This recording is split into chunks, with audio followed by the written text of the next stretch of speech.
I can hear that you're all just as excited as I am. We have Laszlo Bock of Google here with us this evening. What an event. I want to thank our colleagues at Google who also help support the John Adams Institute for making this event possible. Mark, Rogier, and your whole team. I also want to thank the publisher of the Dutch translation of Laszlo Bock's book, Work Rules, De Toekomst van Werk. I'm showing it to you to impress on you that you do need to buy it, even though Laszlo has to leave early this evening to get to Madrid this evening and will not be able to sign books afterwards. But nevertheless, this is it. Don't forget. My name is Tracy Metz. I'm the director of the John Adams Institute, and it's a pleasure to welcome you here this evening. I would like to welcome Laszlo Bock and also welcome our moderator, Jeroen Smit. Pleasure to have you.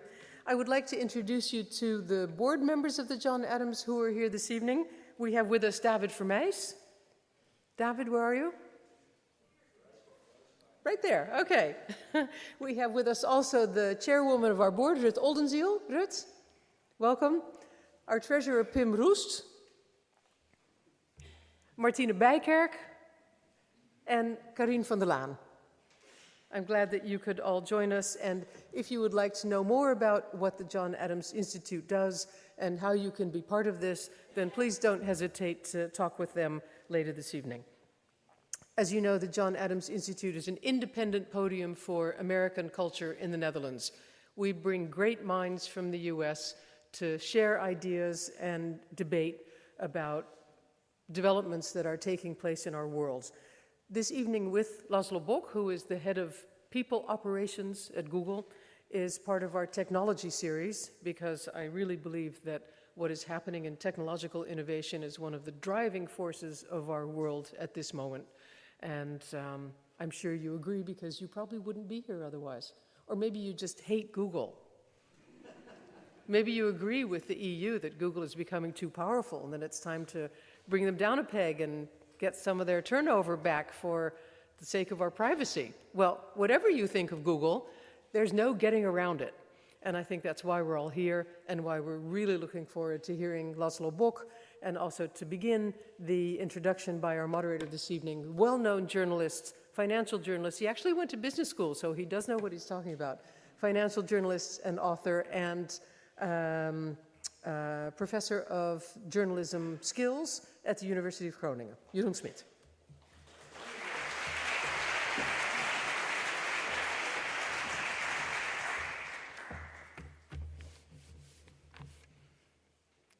Thank you, Tracy, for inviting me here tonight, moderating the session with, we have to pronounce it very clearly, head of Google's people operation. He's not a manager, he's not a director, he's head of Google's people operations, Laszlo Bock.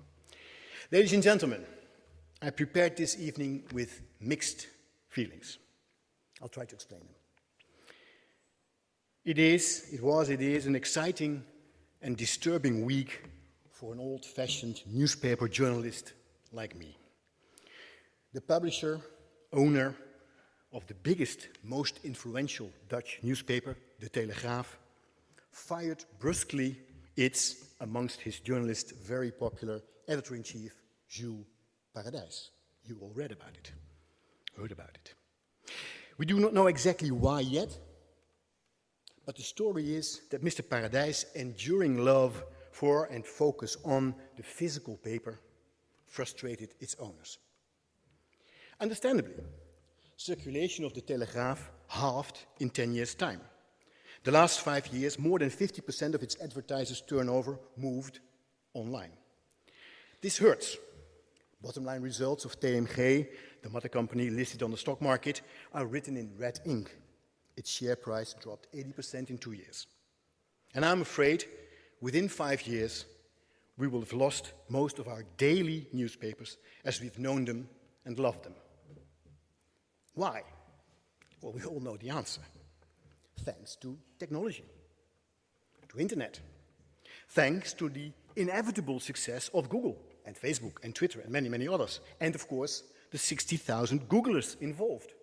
Thanks to Mr. Laszlo Bock. As I explained to my students at the Master of Journalism in Groningen this week, this is the perfect proof of this inevitable impact of disruptive innovation. Technology is killing the beautiful but old industrial mass media model where every 24 hours one paper is made and distributed to hundreds of thousands of readers willing to pay the yearly subscription fee up front. And now the big issue is we have no clue yet how to build new sustainable business models which will ensure a healthy environment for journalists to do their important work, searching for truth, organizing checks and balances in society. I believe that internet kills the middleman, and therefore that not publishers, but professionals, journalists, need to develop answers, new profitable ways to produce and distribute online storytelling. Journalists need to behave more entrepreneurial, change their way of working, open up, lose fear for new technologies and possibilities. And that is an extremely difficult message in times of disruptive innovation. Most people are conservative. If you're used to make a newspaper and you've done it for 20 or 30 years, it is very, very difficult to accept that it's almost over. As Harvard professor Clayton Christensen, expert on this field, explains using the words of management guru Peter Drucker, culture eats strategy for breakfast. Now, I said mixed feelings. In his book, Work Rules, Laszlo Bock uses exactly the same quote. Culture eats strategy for breakfast. For him, it is proof that the right culture is key for success. Google has its own chief culture. Imagine, chief culture. Making sure that the company culture stays close to its roots. And this brings me to the upside of this evening might deliver. The lessons we might learn. In order to organize and stimulate the much-needed innovation in journalism, we need new ways of organizing our work. We need, to some extent, a new culture. By the way, not only journalists need a new culture. Internet kills the middleman. Bankers, accountants, retailers, and many, many, many managers, marketeers, all those middlemen, they all need, to some extent, a new culture, a new way of working. And is there a better place to find inspiration and experience than the incredible successful Google? And then, of course, the best man to talk to is the man who is, since 2006, when he started with Google, responsible for hiring at least 54,000 new employees, right? More or less, probably even more. Employees which build the culture and success of Google, focusing on organizing all information in the world and making this information accessible for as many people possible. Disrupting the old media institutes by building the biggest information broker of the world. Can I have a big hand? Mr. Laszlo Bock.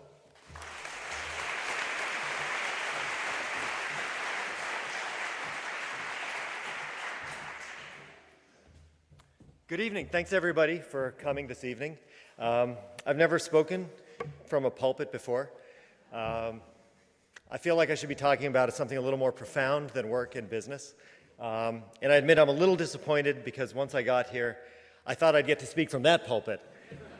But I think you have to earn your way to that one. It's a delight to be here. Although from the beginning of the intro, I wasn't sure if it was going to be a delight. We'll see. It ended on a good note, so thank you. You know, Google's an interesting place, and before I go into it, I wanted to share a few comments, but I wanted to share a couple interesting things that I observed and kind of reflections as I was listening to those comments. The first was that I want to be upfront and clear. From the outside, almost any institution looks terrific. Google looks, you know, people say wonderful things. Google is big and mighty and all-powerful. It's sort of the Oz of the internet, right? The reality, as a member of the leadership team, is that there's so many things we can always do better, and so many things that don't go well, and things that we do wrong. And when we get them wrong, we try to apologize. And when you're a big organization, a big institution, you actually make big mistakes sometimes. And so the first thing I wanted to start by saying and sharing is that, you know, from the outside, there's a certain view. And depending where you are in the world, and depending your station in the world, your view may be very different. But I'll honestly tell you, from the inside, it's a bunch of people trying to do the right thing. And sometimes we get it right, and sometimes we don't. and we're trying to get better. And so I know there's a lot of big topics being discussed in the continent, locally. You've raised a lot of them. Future of journalism is a critical, critical one. You know, I was born in a communist country. I was born in Romania, not too far from here, but a world away. And when I came to the United States, and as I grew up and would tell people what it was like to live under communism, they wouldn't believe me, because they couldn't imagine a society where, as a child in school, you're told by the teacher, tell me what your parents said, and did they say anything against the government? And if you said, yeah, my dad said something against the government, your father would be taken by the secret police and questioned and interrogated, and sometimes disappear. Now, I left too young to have that personal experience, but that was the reality of life under that regime. And when I came to America and was brought to America by my father, by my mother, it gave me a tremendous appreciation for what freedom of speech means, for what liberty means. And a lot of those concepts actually originated on this continent or just off the shore in the United Kingdom. And they weren't invented in America, just like a lot of the things Google does weren't invented by Google. There's a lot of things we've learned, acquired, tried to improve on. But this fundamental notion of freedom and speech and equality is something that has always resonated for me, and it's something when I joined Google, when I met the executives who were leading the company at the time, that's why I joined, because it was a group of people who believed in freedom of speech and freedom of expression. And you can draw your own conclusions, and as citizens, informed, active citizens, you should.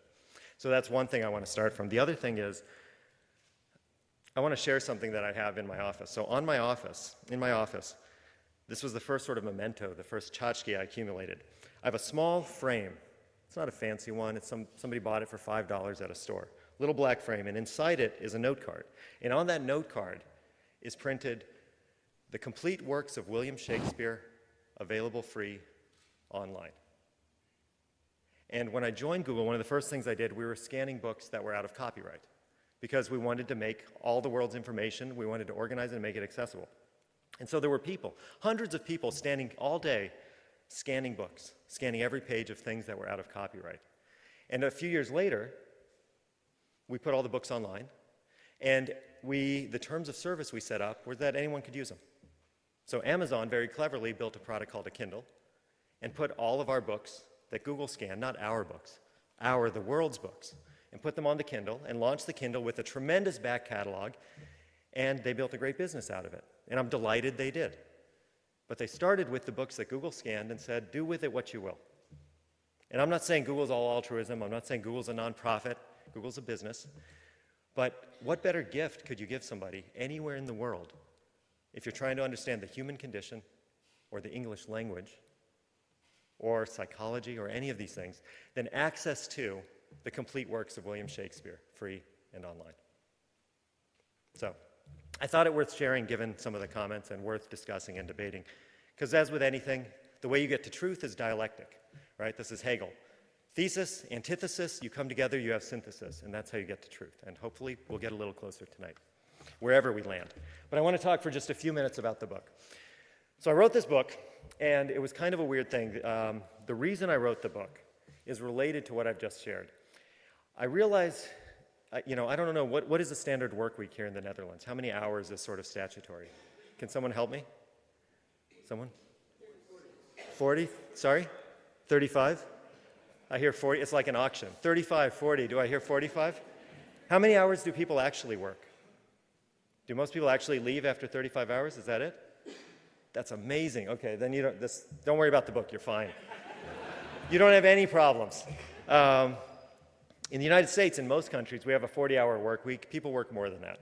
And what I realized was, typically if you actually add up the hours, you spend more time working than you do, in many cases, sleeping on those nights. You spend more time working than you do with your friends, more time than on your hobbies. Even if it's a 35-hour work week, you probably spend more time working than you do with your spouse or your girlfriend or boyfriend, the people you love the most. And for too many people in the world, work is a miserable experience. It's a means to an end. It's just a way to make a buck. It's something you have to do so you're able to do these other things. And so I joined Google, and what I discovered is that actually work can be pretty good. It's not fun all the time. There's hard times, but it can be ennobling. It can be empowering. It can connect you to something meaningful. And the reason I wrote the book was because the longer I've been at Google, the more I saw that it wasn't just Google that had figured this out. You know, in the UK, there's a retailer called John Lewis, and every employee of John Lewis, I see heads nodding. They're an owner, and what's it like when you go to a John Lewis store? They take care of you, right? No one has a gun to their head. There's no manager saying you must do this. They do it because it's the right thing, because they feel like owners. We have a grocery chain in the United States. They're a grocer called Wegmans. And before Google was ever named the best company to work for, it's an award we've won. We didn't fight for it. People give you prizes. Wegmans was named the best company to work for in America. And I was introduced to their chief operating officer. They put us on stage because the organizer of the conference said, these guys aren't going to agree on anything. Google has 30% profit margins, or 20%, whatever they are these days. Google has tens of thousands of people. People have advanced degrees, graduate degrees, PhDs. It's a technology company. It's publicly held. Wegmans is a family-owned firm with 1 or 2% profit margins. Most of their employees barely finish high school, and people join and they stay there their whole careers. It's a regional company. It's completely different. And Jack and I became the best of friends. Because they'd say, how do you treat your people? We treat them well. We do too. What does that mean? We give them freedom, I said. We have 20% time. We allow people to spend 20% of their time doing whatever they want. And Jack said, actually, we do the same thing. If there's something that's right for the customer, we let them do whatever they need to do. And we don't judge them for it. They said, what about transparency? Well, I said, well, at Google, everybody in the company, every quarter, our chairman, he shares the report that the board of directors sees with the entire company so that we all know what's going on. What do you do at Wegmans? Well, actually, everyone has access to the company's books. And on and on and on we went. And we realized, except for the one important difference, that one is an internet company and one is a grocer, we were exactly the same. And so I thought about all that and said, we got to tell this story. Because work can be meaningful and empowering. And even if you think about people who have awful jobs, who have terrible jobs, they have moments where work means something. I have a friend named Amy Rosinski. She's a professor at Yale University, and she studies this question. And she looked at whether people can find meaning in their work. She found that 1/3 of people, regardless of profession, she looked at doctors, lawyers, janitors, housekeepers, everything in between. 1/3 of people do their jobs because it's a way to make a buck. It's a way to make money. 1/3 of people, and it's very convenient, it's 1/3, 1/3, 1/3. It's much easier to remember. But 1/3 of people do their jobs because it's a game to win. I want to get promoted. I want to get ahead. And 1/3 of people find meaning in their work, regardless of profession. She went to janitors, housekeepers in a hospital, and she said to them, she observed in a coma ward. She goes to a coma ward, and these patients are totally non-responsive. They just lie there. They're sick. They're desperately ill. No opportunity for recovery, no hope. And what she found was these janitors were taking the art off the walls and moving them to different rooms. And she said, why would you do that? That's not your job. And the woman she was talking to, most of them were women, most of them black, she said, why would you do this? And they said, I feel like in some small way, I'm helping them. She said, they're just lying there. But maybe, she was told, there's a way to get a response. Maybe where I'm stimulating them a little bit, maybe there's some beneficial effect. And Amy said, you could get fired for this. Your job is to change the sheets. Your job is not to change the decorations. And what this woman told her was, it doesn't matter. I feel like I'm doing the right thing. I'm doing something meaningful. I'm helping them. And it's the right thing to do. And what Amy demonstrated is that for just about any job, you can find that connection. And 2/3 of us don't find it automatically, but you can help people find it. So back to Google. The idea behind this is, I think a lot of jobs can be more meaningful. Not everyone can get to work for like a fancy technology company. Not everyone gets to work for a great manager. But there's things within our control and within our manager's controls that can transform how work feels. So at Google, for example, people look at the beanbags, the lava lamps, the free meals we provide to people and say, well, you're Google, you can do all this stuff. You could take all that stuff away.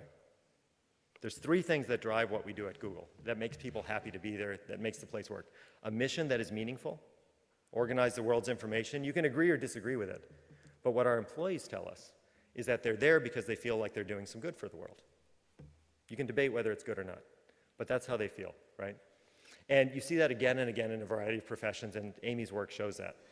The second thing is transparency. So I mentioned that Eric Schmidt, our chairman, shares the board of directors reports with everybody. When you join Google as an engineer, you get access to our code base, which means a new engineer can see how Google's search algorithms work. Now, they can't see user data, because that's actually not our information, that's your information. In fact, if you're an engineer and you access user information, there's only one thing that happens. You get fired. And there's not a debate, there's not a conversation. If you look at somebody's personal information, we fire you. And very few people are even able to do that. And when it happens, off with their head. but we allow them to see how our algorithms work. And what could happen is somebody could look at that and then go work for Microsoft. They could go work for another company. We trust them not to. We're transparent. Everyone's goals in the company, everyone can see them. And then we give people voice. We help them shape the way the company works. So every week we have an employee meeting, and everyone is invited. It's called TGIF, stands for Thank God It's Friday. We hold it on Thursday, of course, and we hold it actually Thursday night so that people in Asia can watch it live. And there's 30 minutes of conversation from Larry Page and Sergey Brin, our founders, about here's what happened in the last week, and then 30 minutes of questions, and you can ask anything. You can ask about tax policy and the future of journalism. You can ask about, is what we did in China right or wrong? You can give product feedback. You can even say, as people often do, I think our chairs are uncomfortable. Can we have nicer chairs? And it's okay. And Larry and Sergey will answer the questions. But this idea that you can speak to power and have a direct relationship, that whether you're employee number 6 or whether you're employee 56,000, you can actually sit down with these founders and say, here's what I think, and they'll listen. They don't have to do that. It's actually kind of annoying a lot of the time. But they choose to because we believe that giving people voice makes the company better. And I gave you examples. It's not something that's at all unique to Google. Because one of the messages of this isn't just a Google thing, and you don't have to be like Google. I'm not saying go out and you got to be just like us. What I found is that there's a tremendous amount of things that a lot of companies are doing that a lot of people just don't know to think of or how to do. So for example, it turns out people are really biased. People are really biased. We don't realize we are. But we like people who are like us. And we don't think about it, but we'd rather be with people who follow the same sports teams, people who like the same things, people who grew up. If you meet somebody who kind of has a similar background, you're more inclined to like them.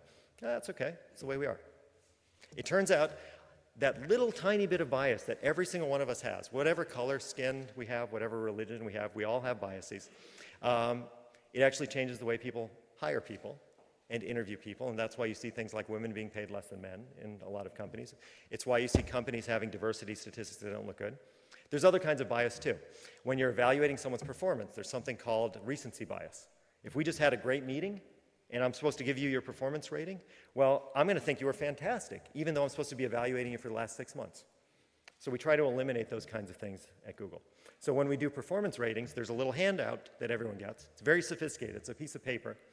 And it says, basically, hey, there's this thing called recency bias and something called halo and horns effect. And we create a language where people go, oh, wait, this is recency bias. I can't give that rating. I have to give one that is more fair. And when we make hiring decisions, we don't allow a manager to make a hiring decision. We take that power away because we're biased. And instead, there's a separate committee that makes the hiring decision because what we care about is an unbiased, high-quality decision. And there's a tremendous amount of research and science that we've done, but also that actually academics have done that we back up. So one of the things I hope to share, and we can talk about it in the Q&A, is where all this comes from and how it works and why it works. But if you're not Google and you don't want to be Google, and why should you? What you can do immediately and easily is when it comes to hiring, if you're in a position to hire people, and you're the hiring manager, write down your questions that you asked in the interview, write down the answer, write down your assessment, and then give that to somebody else and say, you tell me if I should hire that person. Because that other person won't have seen the candidate. They won't know if they have an accent. They won't know if they're short or tall or fat or thin. They won't know if they're a man or woman. They'll just know, here was their answer to this question. And you'll start making better, more objective, higher quality decisions that are also more fair. So there's a whole bunch of that stuff we can talk about. But the thought I'll close on is this. Fundamentally, and this is actually part of the reason why I chose this profession. Most of my career wasn't in human resources. I started a nonprofit. I taught English in Japan. I tutored students. I taught summer school. I was an actor, briefly. I was an extra on a show called Baywatch. Some of you may have heard of it. A couple times, one fan. I worked at a small company, a big company. I did all kinds of things. And then one day I decided to go into human resources. And I'd been to business school, and I was at a company called McKinsey & Company, which is a very fancy consulting firm. And it's a great firm. And I realized my whole career I'd been frustrated because leaders espouse a set of values and they never quite live up to them. Which is why it's so easy for me to say, hey, we don't live up to all this all the time, right? Like, we're human. We're not perfect. Leaders, also not perfect, but I was so frustrated. I was in my sort of late 20s, and it really bugged me that companies would say, and managers would say, people are our most important asset. talent matters more than anything. There's a war for talent, we're going to win it, and then turn around and treat their people so poorly. So I decided to go into human resources, and I called a couple companies, got a job. 3 years later, Google called me and took a shot. They gambled and they hired me, even though I actually wasn't remotely qualified for this job. And history will tell if it was a good decision or not. Maybe it's all my fault. We'll see. But the biggest lesson I learned is that you have to live your values. And that's trite. It's easy to say, live your values. What does that mean? Well, if you believe people are good, ethically, morally, fundamentally good, endowed by their creator with goodness. Oh, that feels good to say here. That's really cool. I've never done that before. But if you believe people are fundamentally good, if you believe talent is important, all these kinds of things, you're going to act that way. Most companies don't. Most teams don't. Most managers don't. What they do is they say, yeah, people are important. I believe people are good. And then they hide information from you. And they don't give you freedom to make your own decisions. And they micromanage you. They do all the things we hate as employees. And my fundamental argument is you have to live your values. And if you believe people are good, you will give them freedom. And if you give them freedom, they will amaze you. And if you don't want to give them freedom, that's okay. But don't go around saying that people are good and people are the greatest asset. Be honest. But I believe people are good, and you should give them freedom. So with that, I'll pause.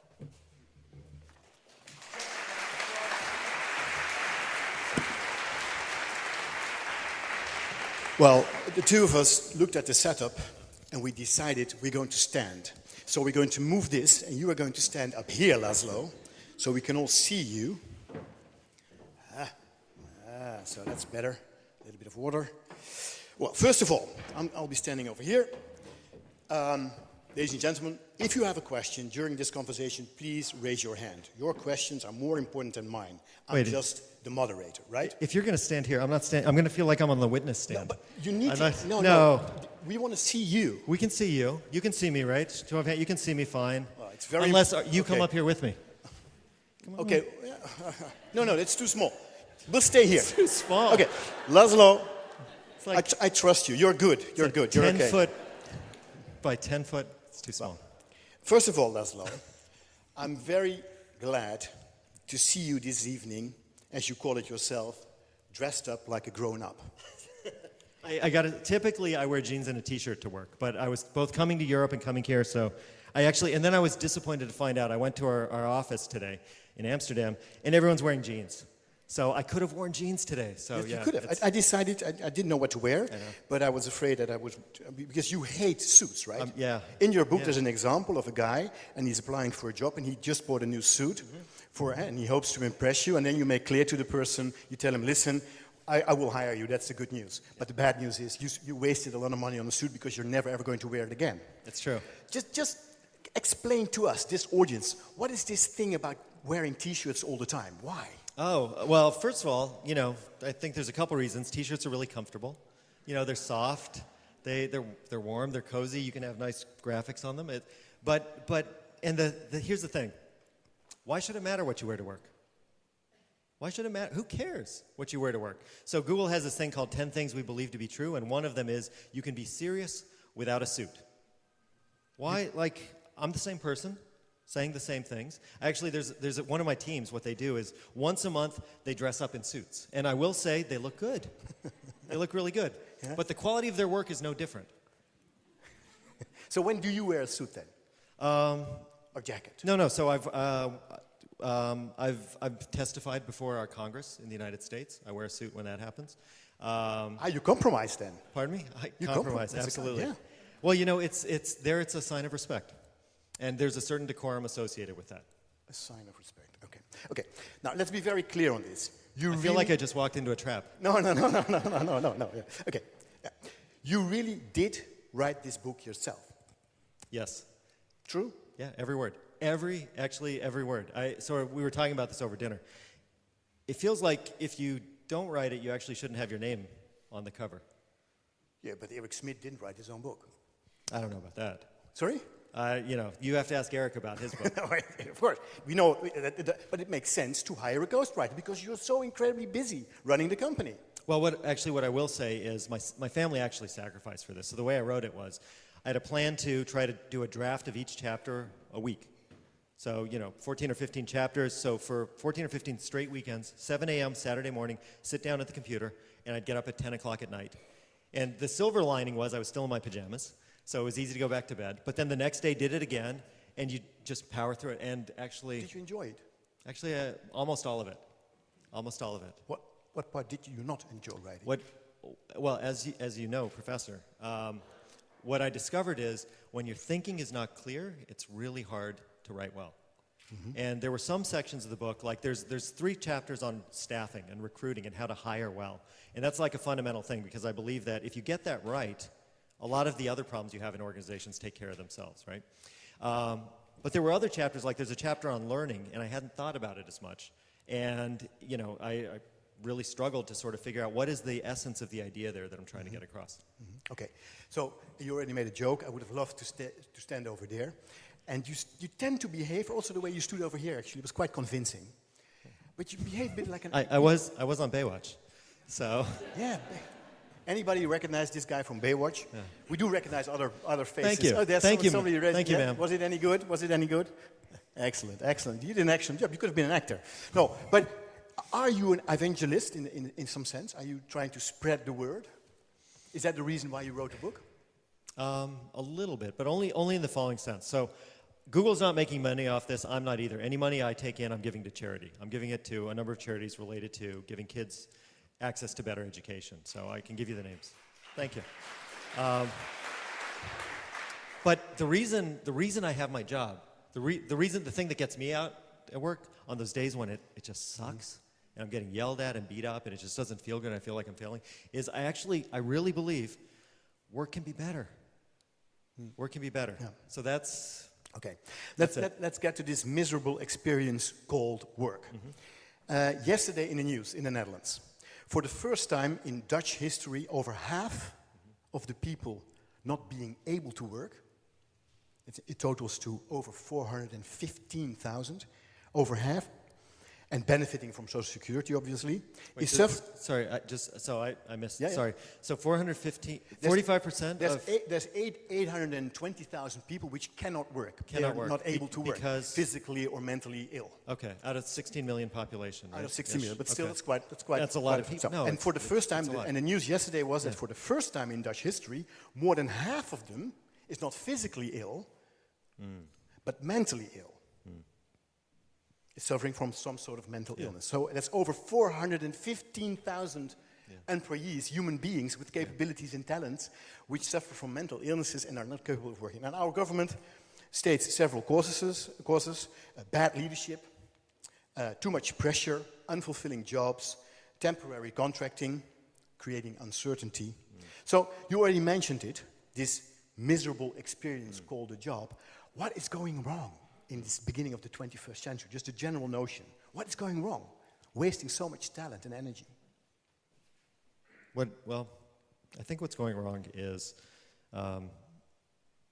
there's a lot of things. That's a very big question. The short answer is I think there's 2 ways to make a lot of money. Creating an environment where there's a tremendous amount of freedom, you can run a great business, right? Because I believe that the most talented people in the world are getting easier to find, thanks to things like LinkedIn and the internet and things like that, right? People have Facebook profiles, you can go and find them, and it's easier to find them. They're more mobile, more willing to move around the world, and it's becoming easier to match those people's skills with what you need as a company. And you can treat them really well, and they're going to want to come work for you, and you can run a great business doing that. That's one model. I think the other way you can make a lot of money is, if you think about it, the global workforce is about 4 billion people. Of those 4 billion people, 200 million are unemployed.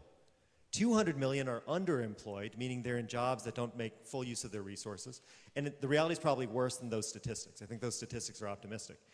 There's enough people in the world who are just desperate for work that you can make a lot of money as a business treating them terribly. Because there's going to be someone else to come along and sort of, fill this meat grinder of a company that you end up building. And I think employers often aren't deliberate about the choice. And some willfully and some inadvertently create an environment that is just awful. Mm-hmm. And a lot of people stay there because they feel trapped.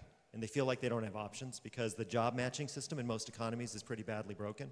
And if you're a student or you're a worker, it's hard to know what job you should next get. And so that side of the system, so the market for jobs is broken. You can make a lot of money treating people pretty poorly, and you can make money treating people well. And I think as long as it's viable to treat people badly and make money, I think people are going to do that, and you'll see the consequence you have. But it's such a waste. Lots of employers waste a lot of talent by frustrating people, buzzing them around. The old-fashioned 20th century model where top-down management explains people what to do. Well, but this is part of the issue. It's that there is a better way, but the problem is most of us, the way we just go about our work, we don't actually, you know, it's like you only get to live your life once, and you live it in one direction. And there's things that happen in life that you know are going to happen. You know, most people get married. Most people experience the death of a parent. Half of us will experience the death of a spouse, right? Because usually one goes before the other. And yet you don't, the birth of a child, many of us will experience, right? But you don't really understand it until you live it. And if you're a manager, what ends up happening is you kind of go in like, oh, I know how to manage. I know how to hire people. I know how to treat them. I know how to tell them what to do. And then like 20 or 30 or 40 years later, you go, oh, you know what? Oh, I'm in a church. I was going to say, I shouldn't have been such a jerk. I was going to use a different word. Yeah. And because we don't actually learn this stuff well early on, we actually inadvertently treat people poorly. The other thing is, if you think about our educational systems, and I won't comment too much on that, people aren't being taught the skills that will sort of set them up for the future, right? Like the things that are going to be, like there's a few skill sets which will always be valuable, right? Knowing some statistics actually will always be helpful. Knowing some operations will be helpful. Knowing a little bit about the digital world is always, like starting 10 years ago and forever from now, is actually going to be helpful. But it's not part of a curriculum that everyone's exposed to. So I think these two things make it tough. It's funny you mentioned the educational system. In the beginning of your book, you explained that both the founders, Sergey and Larry, they're called Sergey and Larry all the time, like sort of a twin, but they both started their educational career on a Montessori school. So if you look at curriculums, at resumes, Montessori is something which really appeals to Google, right? No. Not really? No. You mentioned it in the book very clearly. You said it's something we really focus on. No. So what happened was, and I apologize if it wasn't clear, so Larry and Sergey went to Montessori schools, and Marissa Mayer, who was one of our employees, one of our early Googlers, and is now CEO of Yahoo, and who is fantastic, by the way. Brilliant, motivated, driven, gets amazing results. So she observed at one point that these guys went to Montessori schools in a way that explains them, because her argument was, this is what she told me, she said, what you learn in a Montessori school, and I haven't been to one, but she said what you learn is it's all experiential. And so you can tell somebody, here's the theory of how the world works, but until they try it, right? You can say, here's how gravity works, but until they take a bowl of cereal and turn it on their heads, they're not going to believe it, right? And the reason that's interesting for Google is because part of understanding Larry and Sergey is that their whole lives, people have said, what you're going to do is impossible, right? You can't possibly search the internet. Remember when Google was founded, remember all these other companies, InfoSeek and Lycos and Inktomi, right? Everyone was a search engine. The market's already done. What are you doing, right? In fact, they tried to sell Google to Yahoo for $1 million. For $1 million. Yeah. And Yahoo said too expensive. No way. Right? Marissa Mayer, by the way, is now CEO of Yahoo. She's the CEO. So anyway, roll the clock forward. You can't search the internet. Well, you can't make money doing it. Well, you can't grow this quickly. You can't be in this many countries. They keep doing it, right? And so it's no wonder when somebody says, like, you know, Larry, Sergey, Google, please don't do this. They kind of go, not out of arrogance, but just out of curiosity. Well, why can't you? You know? And then we either learn we can or we can't. Okay. You just finished your talk with the word, the moment you really believe that people are good, fundamentally good, you can trust them.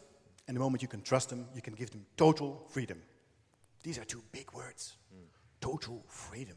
Did I say total? I may have said it. That sounds like me. But did I actually say it? You pronounced freedom. You pronounced freedom in a way that it sounded like total freedom. Oh, okay. I'm a journalist, right? I'm a journalist.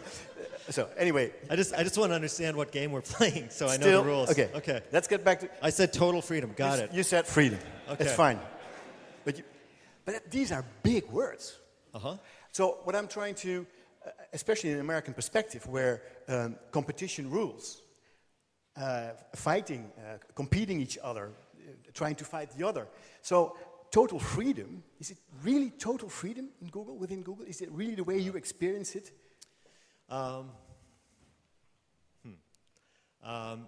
If your question is, at Google, am I free to kill another human being? Now, clearly, the okay. answer is no, there's not total freedom, There's right? laws. I mean, the argument you're making is, it's of course not anarchy. It's not, I mean, any value, any human value you take, any concept you take, if you take it to an extreme, it gets kind of bad, right? So freedom to an extreme, I mean, what's the quote about, you know, your freedom to throw a punch ends at the tip of my nose, something like that, right? Take any value you want. Take honesty. Well, perfect honesty would be ideal, but you know, when your best friend puts on a hideous, ugly dress, on the one hand, and they say, is this a pretty dress? On the one hand, it's a kindness in a way to tell them, but on the other hand, if they love it, you don't kind of go like, you say, yeah, I like, you know, the shoes look great with that dress, right?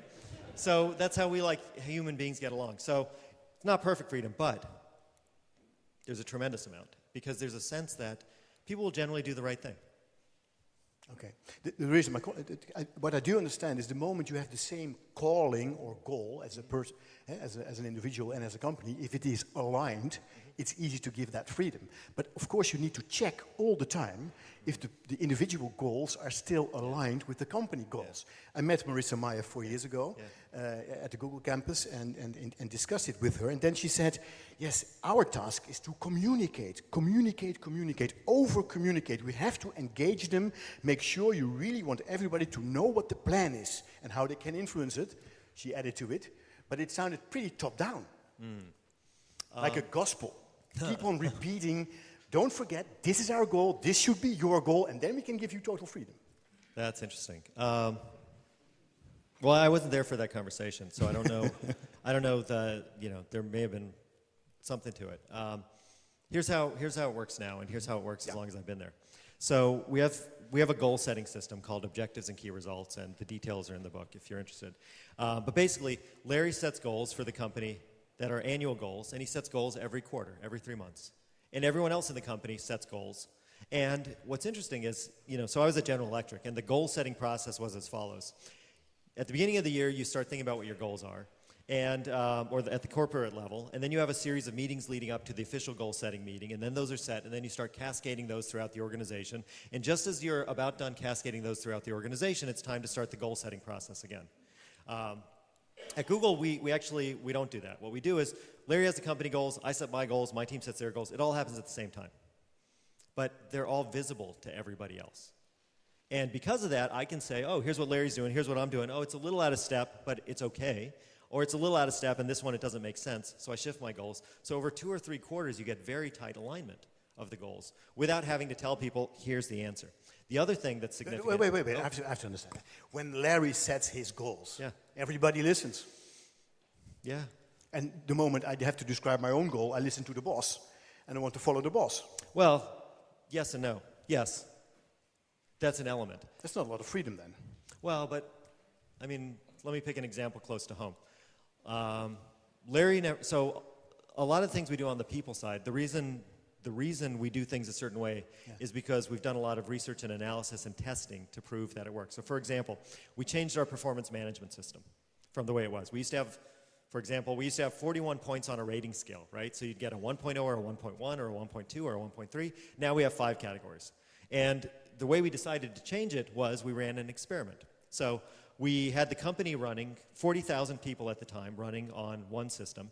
We took 6,000 people and we actually created 8 different performance management systems together with the employees. We tested all of them together with the employees. We figured out what attributes work. We integrated that into a new system. We rolled it out.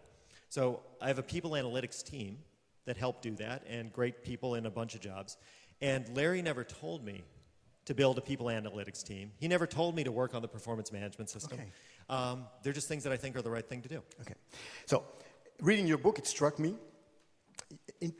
Throughout the book, it said, make room for experiments. Make room for talent to experiment. And get rid of everything in between. Get rid of managers, for example. You hate managers. Well, we used to hate. Now we have profoundly mixed emotions. Because you're getting too big. No. So what happened was, when the company was small, so there's 2 steps to this. One was when the company was small, Larry one day decided so engineers, is anyone here an engineer? Like computer scientist, software engineer? You a fan of management? No, not a fan of management? Are you a fan of management? Oh, he's a manager, and because you're a manager now, right? Yeah, okay. Suddenly he sees the light.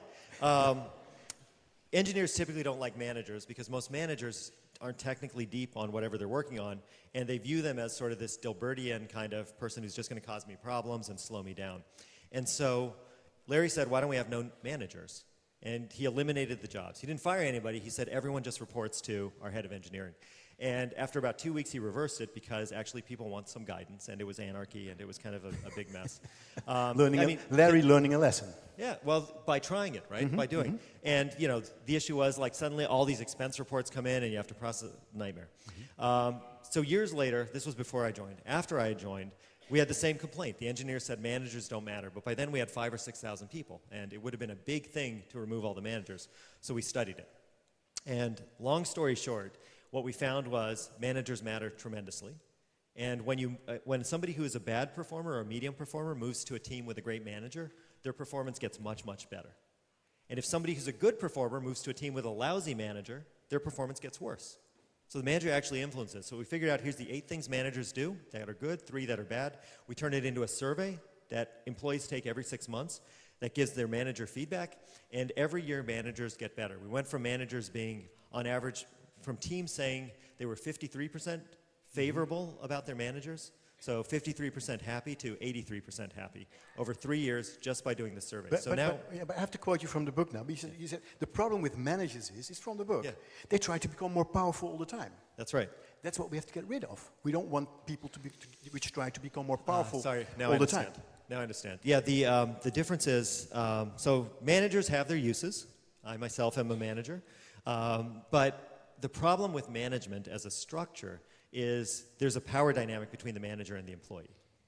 And the power dynamic is I control whether you're hired, whether you're fired, what your pay is, whether you get promoted, all the things that happen to you. Top down. Yeah, so thank you. So what we try to do at Google is we try to take as much power away from managers as we can. So managers at Google don't get to choose who they can hire. I talked about that before. They don't get to choose who to promote. They get to recommend a bonus, but they don't get to make the final decision, and so on, because we want the manager-employee relationship not to be one defined by a power dynamic, but we want it to be defined where, as Eric Schmidt, our chairman, once told me, the manager should serve the team. And if you remove all these carrots and sticks, all that's left, ideally, it's not always perfect, is for them to help the team. Is to facilitate. That's right. And how, I mean, sometimes people turn into managers. They become more powerful, like yourselves, for example. And it's intriguing to become more powerful. It's nice to have power. And it is. Yeah? How do you handle that? It is. How do It is. Yeah, you see? It is. You see what happens? It is. I can feel it. Yeah? Yeah. Yeah. I mean, we're making a joke now, but it is something which is... No, I think if you're this is good. The next book is going to be Work Rules. The first book was wrong. So sorry. Good.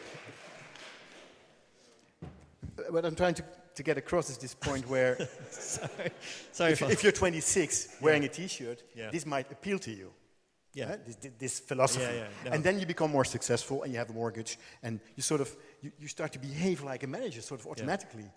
I know better than you, I'm more successful than you, my performance is better than yours. So if you compare each other, so you'd better listen to me because my performance is better than yours. It's all transparent, so I'm going to lead you. So shut up and tell, you see what I mean? These are normal, how do you manage that because you don't want that to happen? No, you're exactly right, because what happens is the reason you get promoted is because you were right about a whole bunch of things. You did stuff well. So now you get promoted and you're like, well, okay, I know better. Yeah. You know, I've done this. And from a very good intentioned place. In the beginning. In the beginning. Yeah. Well, you know what though? The thing is, exactly to your point, you never feel like you're a bad person. Like people who are bad managers, people who treat their people poorly, they don't typically kind of sit back and go like, oh, I really crushed his spirits today. It was delicious, right? No, that doesn't happen. They really believe that they're doing the right thing. Yeah. And they go back and they say, I got results today. I pushed my team, right? That's the mind bug. So how do you manage that in avoiding this behavior? So there's a couple things. One is, I'm trying to think, here's an example that's not Google. Because, this isn't just our story. There's a company in Sri Lanka, a company called Brandix, right? They're a textile company. They basically have shops where a largely female workforce sews and knits and makes clothes. And what they do to fight this. Because you get promoted, and they're human beings too, so they have the temptation. They got promoted for a good reason. What they do is they have classes for everyone in their company on entrepreneurship, on how to build a company, start a company, be a good leader, nurture things in your team, both because, not only because they want their managers to not turn into jerks, right? They want their managers to actually remember that they're there to support the team and be entrepreneurial and be thoughtful, but also because they say, you know what, our workers, they shouldn't work in this business forever. A lot of them should go start their own companies and do their own things, and they're fine with that. And they're the second biggest exporter from Sri Lanka, very successful company, they win a bunch of awards. And they don't have to do that, very different industry, but that's how they fight it. Okay, I want to talk about the 20% rule. Yeah. 4 years ago, Marissa Meyer explained it, and we are all sort of inspired by the 20% rule. In your book, you give the example of Paul Boegheid. Do I pronounce his name correctly? And he, in his free time, the 20%, you're getting paid for 5 days, but one day you are sort of free to do your own thing, hopefully connected to what the Google goals are and your personal goals are, because they are aligned. And this Paul Boegheid, he worked for 2.5 years in this 20% space and created Gmail in his spare time, to some extent. And he convinced Google to launch it. And I've learned from Daniel Pink, he's a writer, he wrote a couple of books, and in his book Drive, that more than half of all great Google innovations are find their origin in this 20% time. Do you recognize that? I know Dan. He's a friend. I don't know. He could be right. I don't know. I have not checked. But still, this is to some extent magical. If that's true, that's amazing. That's the freedom you just. That's amazing. amazing. That's the freedom you just mentioned. Hey? Yeah. In this freedom, Absolutely. Yeah. people get inspired. Yeah. So is this the shortest way to success? If there's employees here in the room, that they should organize their organization in a way where people get 20% time, paid by their bosses, or not bosses, excuse me, paid by the organization, but are free to do what they want, aligned with the goals of themselves and the companies? It's a great question. So first, let me disclose. It's called 20% time. The idea is you get 20% of your time to pursue interesting things. The reality is it's actually not used as 20% time. The average utilization is only 10%. And for any individual, it's between 0% and 100%. And what we find is the idea of it is just as important as the practice of it, because it allows people to feel like, well, if I need to, I can go do this thing. And that actually feels good, and it makes me want to be here. And even if they never use it, you know, there's a great line in Winnie the Pooh. You all read Winnie the Pooh? Where Pooh and Piglet are walking along, and Piglet kind of reaches up and takes Pooh's hand, and Pooh looks down and he says, you know, Piglet, what are you doing? And, you know, what do you want? And Piglet looks up and says, oh, nothing, Pooh. I just wanted to be sure of you. Right? Like, you don't actually have to use it. You just have to know it's there. So that's one. So it's not, but it's a cool thing. Like Google, well, a whole bunch of things did, in fact, come out. I don't know the statistic, but I'm going to use that one. The second thing, though, is I think it's important. But I think when people talk about creativity and innovation, they tend to say like, oh, the answer is 20% time, or brainstorming, or a skunk works, or a laboratory where you do secret clever things. Freedom. Yeah, well, but I think the answer is there's not one way to get creativity out of people. I think it's hard to, you can't force creativity. Because some creativity comes from like concentrating and focusing, some comes from looking at the clouds. And so what we try to do at Google is we have lots and lots of different models to encourage creativity, ranging from encouraging people to talk to each other in cafes. We have something called random lunch. You put your name on a list, you get paired up with 6 other people at random, you have lunch. And sometimes it's awful. And lunch is always near because there's one. What's that? Lunch is always very near because there's one Sergey O'Leary rule, I don't know, one of the two. Yeah, Sergey. He said, wherever you work, there should be food within 30 feet? I think 150 feet. Yeah. 150 feet, but you need to be able to get Because 30 feet would be excessive. Okay. Okay, from the 20% rule, I want to talk about the 5% rule. It's an intriguing part of your book. Every quarter, some 3,000 Googlers, 5%, gets the message, you are part of the worst performing 5%. Every quarter, 3,000 Googlers get the message. Yeah. How does this work? What happens? So I have an important update on that. It's no longer every quarter. It's less frequent.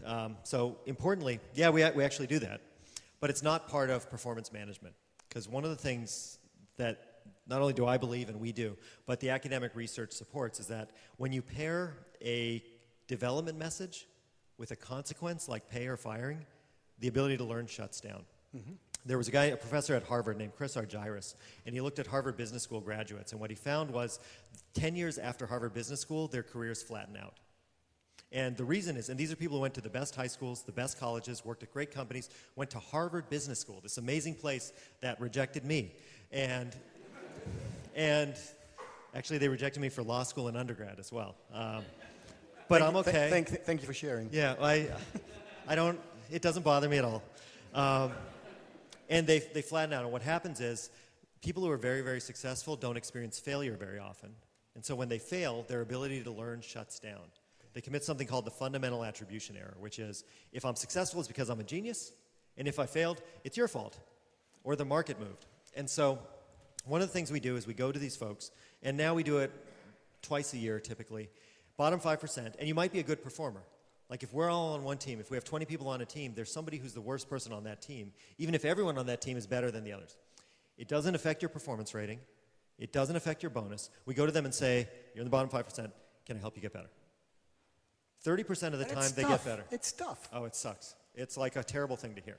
People don't like it. Your other employer, your former employer, General Electric, was very clear on that. Jack Welch said, every year you have to determine the bottom 10% and get rid of them. Yep.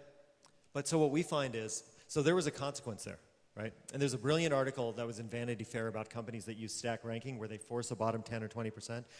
Very, very bad. This is different because it's not tied to performance ratings. 30% of the time, people improve. Yeah, 30%. It's not in your book. That was on my list. Yeah. Ah, okay. It's only 30% then. This is an exclusive. 30% of the time they get better. For the remaining people, we ask them to try a different job at Google. Okay. So you're a product manager and that's not working out. Maybe you should try marketing or finance. For the rest of those people, 80% of their time, 80% of the time, their performance reverts to average.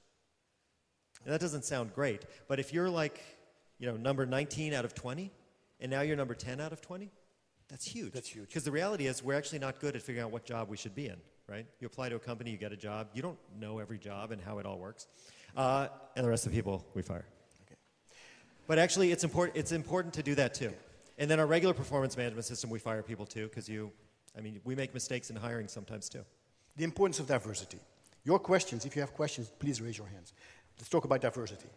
Yes, please go to the microphone. I'll ask my question first, and then you're in for the next.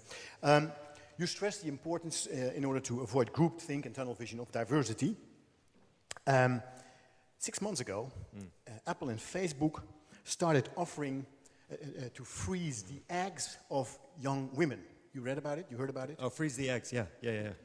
Freeze the eggs, because it's not fair that men can make their careers. I'm sorry, I misheard. I thought you said freeze the ads. No, because they're advertising support. I just didn't understand. So this makes more sense. Yeah, freeze the eggs. I remember that. It was 6 months ago, and in Silicon Valley, it was called a game changer because finally women were freed from their biological clock, and they could freeze their eggs up until their 40s, and they can make a career. And both companies, Facebook and Apple, would pay for freezing the eggs.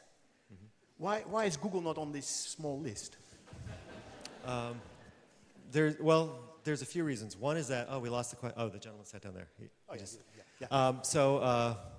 There's a few reasons. One is, there's actually two categories of women we're talking about here. One is women who, for medical reasons, need to freeze their eggs. And the second is women who voluntarily. No, it's important because our Google benefits actually cover you if for medical reasons you need to freeze your eggs, right? If you have bad endometriosis, for example, right? So, you have bad, there's all kinds of conditions that can cause you to not be able to have a child early but want to save the eggs. And if it's medically necessary, we actually cover it.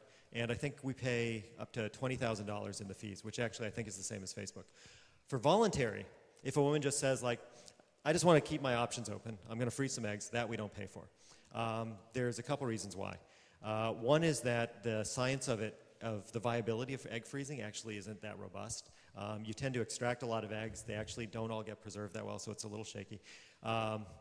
You're very serious on the topic, right? It's a serious thing. But does it make sense to offer women to freeze their eggs? I, as an employer? What kind of behavior is that? It's modern slavery to some extent. No? You don't agree? I don't know. We don't do it. No. But we were shocked here in the Netherlands when we read Was about that the news. reaction, really? Yeah, we're totally shocked. That's really interesting. Is this the way to ensure that women can make their careers, to help them to move their biological clock? Well, so let me say this. So I know Sheryl Sandberg. She was a Google executive. She's fantastic. I don't know Tim Cook, but I know some of the folks on his team. I've met recently. Sheryl Sandberg actually. is running Facebook. Yes. I know the head of HR at Apple. Their head of one of their key HR people actually used to run Yale's business school, and they seem like really well-intentioned anti-slavery people. Okay, good. Yeah, these are big words. I realize that. But but I think we're not supposed to comment on other companies that way. But they're coming from a good place. How it comes across, I'm sure there's a lot of cultural issues and things like that. We don't do it unless it's medically necessary. We have a They're question. well-intentioned. Your name is? Yeah. My name is Michael. My question is, thanks. How would you phase it? Google's a great place to work. It's not the only great place to work. Most of us will know some great places to work. And for most of the other companies is that we're still to some degree in this command of control kind of principle. And culture eats strategy for breakfast. And your book is full of things, and you've mentioned all that stuff. Where would you start? And how would you phase it? Could you turn around a formerly government-owned postal office in any company and turn it into Google in terms of culture? Where do you work? I work at a small consulting firm. I'm a talent management consultant. Yeah. This is not a fantasy of your own company. No. It's a fantasy to work for, a great place to work. Yeah. You don't own a post office. Yeah, you buy stamps. So where do you start? That's a fantastic question. You start small. The reason is twofold. One is, there's a few. One is that it's the only place to start. Because you pick something little. So if I were trying to do this, I'd do two things immediately. One is just starting from scratch. I would change the way I do hiring, because if you change the way you do hiring, people leave, and as people come in, I was talking to the head of a Dutch company at a dinner that was organized last night. Very thoughtful man. And he said, well, it'd be great if we could improve the kind of people we hire and sort of improve the culture and get more vibrant, exciting people, but we only lose 5% of our people a year. And I said, that's fantastic. He said, what do you mean? I said, well, in 4 years, 20% of your people could be amazing if you hire in an unbiased way. So number one, change the way you hire. The second thing I would do, the simplest way to start small, is just to ask people, what else should we be doing? What should we be thinking of? I was talking to a manufacturing firm once. They go through this long list of things they can't do. And I said, well, how about I put a suggestion box on the shop floor? And they said, oh, yeah, we used to have that in the 1980s. I don't know why we took that down. Well, put it out there. And, if you want to get really crazy, say, we're going to give $1,000 to do whatever is in that suggestion box at the end of the month that management picks. And if you want to go over the top, say, actually, you in the plant, you decide. And then take it from there. So I would start small. I'd start with hiring as well. And the other thing I would do is I would let people know you're trying this as an experiment. Because one of the challenges we have is that we're human beings, we get used to things very quickly, we habituate, right? So you get a salary increase, it's exciting, 3 months later, you've spent it, right? On TV or on cars or dinners or whatever people in Amsterdam spare money on. It's more or less the same as in the States. Okay, because we hear stories, it's a little different, but I don't know. Can you elaborate a little bit on a bit different? No, because somebody said last night, they were like, oh, we should go check out this part of town. I was like, I am not going to that part of town. So I don't know. I don't know. I thought you were open and free for all sorts of new experiences. I don't know. Talking about slavery again. No. Start small and then tell people, because people's expectations will rise and you want to let them know. And then as leaders, expect that people are going to get cranky and upset, and you're going to need to manage it and work it together. But manage the expectations, but start very small. Okay, I have another question here. Gentlemen. Yes, please. Your name is? Kees van der Dee. Hello. Your company works in a very competitive world, doesn't it? And the way you describe the work of your people it has some aspect of a playing ground, work is only fun, but I'm quite sure there must be stress. People must be motivated to do their best and maybe work 80 hours. So how do you handle this? Because I'm quite convinced that there's a limit to the number of productive hours you make. You know, so how do you balance this? Because it sounds all so wonderful. You're absolutely right. Actually, people work really hard, and if you come visit Google, it actually looks like a playground. And then you kind of, you move away from all the fun, frilly stuff, and you notice everyone's working really hard. And then you also notice they're actually like stopping and laughing and smiling, and then they're working really hard again. So we studied this question, we looked at it. And I also agree there's a limit to how many hours you can put in. But what's interesting is it's not a set finite limit all the time, right? Like if you work 80 hours a week for years and years and years, you're going to die young, right? It's not a good way to go. But many of you have perhaps had the experience of putting in a lot of hours on something. It doesn't matter if it was work, a hobby, or like you do something and you work a ton of hours, and at the end of it you actually feel energized because it was important, it was good work. And then you've had the experience of actually not having to do a lot of work, work 4 hours a day on something, and you kind of at the end of the day feel exhausted because this was just boring and a waste of my time and meaningless, and why do I do that? So this is part of why I talk so much about mission and meaning, because if you have that, people are more motivated. The second thing is we've actually studied this in the company, and what we find is that, again, it divides neatly into thirds, which is so convenient. A third of our employees, because we care a lot about well-being, we in fact every year survey employees on a bunch of things, one of which is well-being and how they're feeling. 1/3 of employees are able to separate work and life very cleanly, and they don't feel stressed. They leave, they're done, they're not worried about it. We call them segmenters because they have even segments. 2/3 are integrators, and integrators blur it. So they take their phone with them everywhere, they're always checking email. Of the integrators, half of them also don't feel stress about it. So that extra time doesn't bother them. And in fact, we have people who, like most of our engineers, they don't come into the office till 10 o'clock in the morning. Some of them don't come in till 11. If you go to our parking lots, like it's empty. It's great parking until 10. Then it's completely packed, right? Because who cares when they come in or out? Then the last piece, half of the half of the integrators blur work and life, and it stresses them out like crazy. So what we're doing to address that is, this is going to be very touchy-feely, but there's three things. One is we're developing programs that are team-based. So we did a thing called Dublin Goes Dark. We're in our Dublin office. We did a very fancy, technologically sophisticated thing. We had someone sit with a cardboard box out at our office, and when you left for the day, they said, "Give me your phone." And we took everyone's phones away for a night. And because the key is, you can say you're going to cut back, but unless the people around you do as well, you're going to get hammered because they're all going to be pinging you. The second thing we did, two other things we're doing is we're actually doing a lot of work on mindfulness, on meditation. Because that's proven to have all kinds of health effects and help you make better decisions. And the third is we're teaching and talking to people about exercising gratitude. Because again, when you're very busy, it turns out if you spend 2 minutes a day being grateful, again, you're happier, life is more sustainable. And then finally, when people work a lot, we tell them to knock it off. Okay. We tell them to go take vacation. It's not perfect, but that's how we're coping with it. Thank you, Laszlo. One more question here. Your name is? David Antonioli. Thank you very much for the chat. I have a question just about how you guys are structured. And you mentioned teams several times. That would suggest that there's a team of people that are working with each other throughout the year or for a longer time. But the 5% rule and the ability to move around suggests that you're doing also matrix management, if you will, or someone maybe working for different managers throughout the year. How do you do it? Do you do one? Do you do the other? Do you mix them? And why? Yeah, it's all of the above. So, we have an org chart. And, there's people who are in charge of, like, our product areas like search and so on. There's functional leaders like me who do people operations and finance. And then underneath that, there's all kinds of teams. And they form and reform all the time, kind of as needed. So it's very loose. Okay. I have there's one more question. Then I have a final question for you because you have to leave 9:15. Yeah, sorry about that. Yes. Your name is? My name is Betty. I was wondering, would you have changed your book if your average age of your workers wasn't that young? Would I change the book if the I think if the workers were average less? age of a Googler is around 30, I guess. It's older than that. We don't share the exact number, but it's older than that. I mean, Wait. You don't share the exact number? What's share. that? You're from transparency. No, inside. Transparency inside, not outside. Yeah.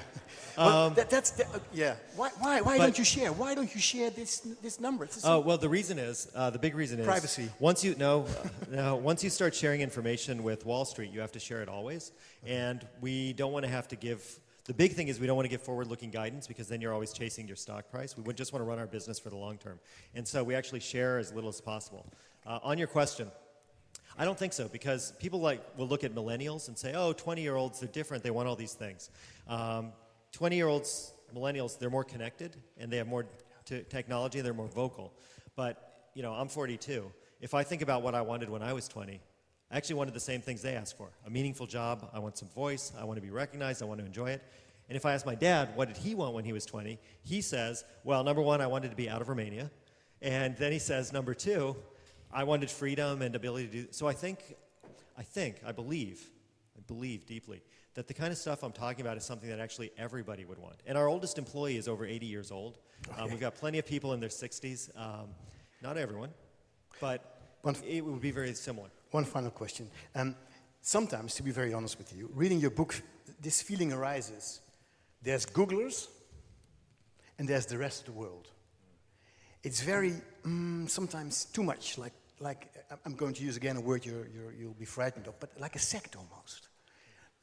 Can you understand why it's such, to an extent, though, it's a big success. Yeah. It's a fact. You've been winning this award 5 times the most popular employer in the States. Mm-hmm. You're the #1 company everybody wants to work for many, many years now. So this is what happens. So that's one thing. Isn't it something to worry about? Because I'm convinced the moment you are so extremely successful, in the end, you stop listening because you know it all. You are successful and you know the truth. Mm-hmm. You've seen the light to some extent. And then, of course, we all know that's almost Shakespearean. Then the downfall begins. Yeah. How do you manage this? The Greek tragedy, right? You have the hubris before the hamartia, exactly. And so on. How close are you to hubris? That's the question. Yeah. Yeah, it's a real threat. And actually the danger is you don't know it when you're feeling it. You're right? too late. So there's a couple things we do. Again, from the inside, it feels like we're every day on the risk of losing everything, right? Because, I know Google will say, well, competition is only a click away, and people on the outside will always say, yeah, but who's going to bother using a different... It's happened in the past, right? There was a website called MySpace that was incredibly popular until one day it wasn't, right? So this is how it works in technology. Remember AOL? Actually, was AOL International? Yeah. The takeover of the year, Time Warner. Amsterdam Online. The takeover of the century, was it? Yeah. Time Warner. And then suddenly it's not. So history in our industry teaches us this stuff can vanish immediately. And it vanishes when you lose the trust of your users and customers. It also vanishes when you stop learning the lessons and watching what you do. And I promise you, we will screw up as we go along. But how do you stay with both feet firm on the ground? Is Sergey still listening? Is Larry still listening? Are you still listening? I am. They, as much as they ever have. I think the key thing is... what does that mean? But the thing is... It sounds frightening. The key thing is to just keep having the conversation and listening, right? Because there's so many things... So Jack Welch wrote an article in the 1970s. And what he wrote was that he said, you're successful in business when your mental model of the world better describes the world than the mental model of your competition. And then you fail when the world changes you lose touch. And your model does not. Yeah. And I read that decades ago. And it stays with me because all the stuff we're doing, we could be wrong.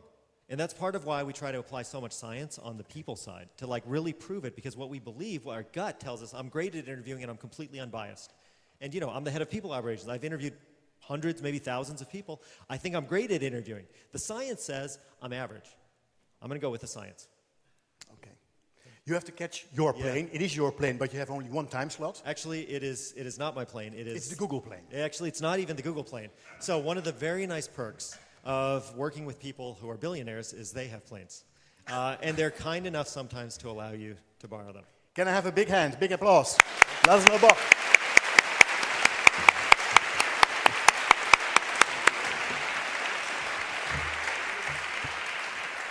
Thank you both to our moderator, Jeroen Smit, and to our guest of honor, Laszlo Bock.